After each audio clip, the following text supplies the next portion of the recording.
This tannery is infamous as the foulest smelling place in all of Fez, Morocco.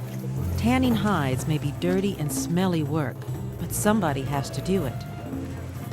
Every day, 17-year-old Mohsin must wind his way through the ancient alleyways of Fez. He is following in the footsteps of the countless generations who have labored before him in this 600-year-old tannery. I knew about the smell because before dropping out of school, I used to come help my father in the tannery. My first time here, the smell was terrible. I felt like I was suffocating. I couldn't bear it. But after a while, I no longer noticed it at all. After just 3 years here, Mohsin's tenure has been relatively brief, but his father, Abdel, has been breathing in the tannery stench for more than 3 decades. Each delivery of skins fresh from the slaughter means the start of a stinking, wet, filthy process. Of all the foul tasks Mohsin must do, few are worse than washing the animal skins. And there's no other way to do it than to climb right into the tub, a fetid sewer of animal hides, flesh, hair, and bacteria.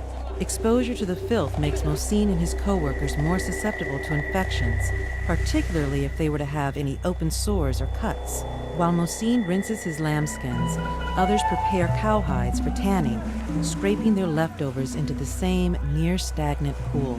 Nothing about this job is for the faint of heart, but Mohsin has learned to appreciate its benefits.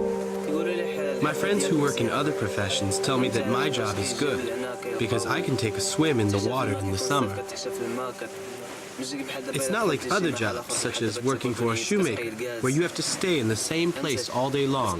The reward for carrying on this unappealing job brings beginning tanners just $2 a day, and very experienced ones about $5.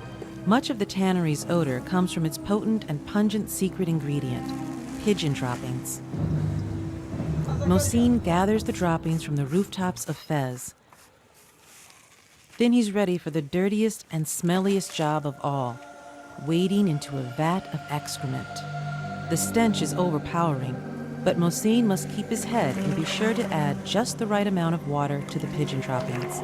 The perfect mix will help make the skin supple, but not too soft. The pigeon droppings have a burning quality, so when you put it on the skin, it bites into it and softens it. And then the skin becomes like a piece of cloth.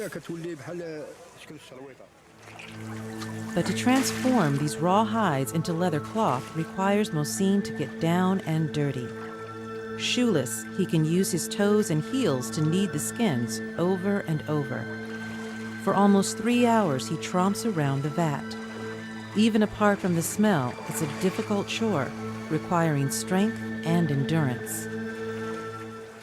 Finally, the skins are soft enough to please the expert, his father, Abdel. This is a very good job. It's beautiful. My son made this. It's a product to be proud of, and few who end up wearing this leather on their feet will ever know that it was crafted in one of the foulest smelling places on earth.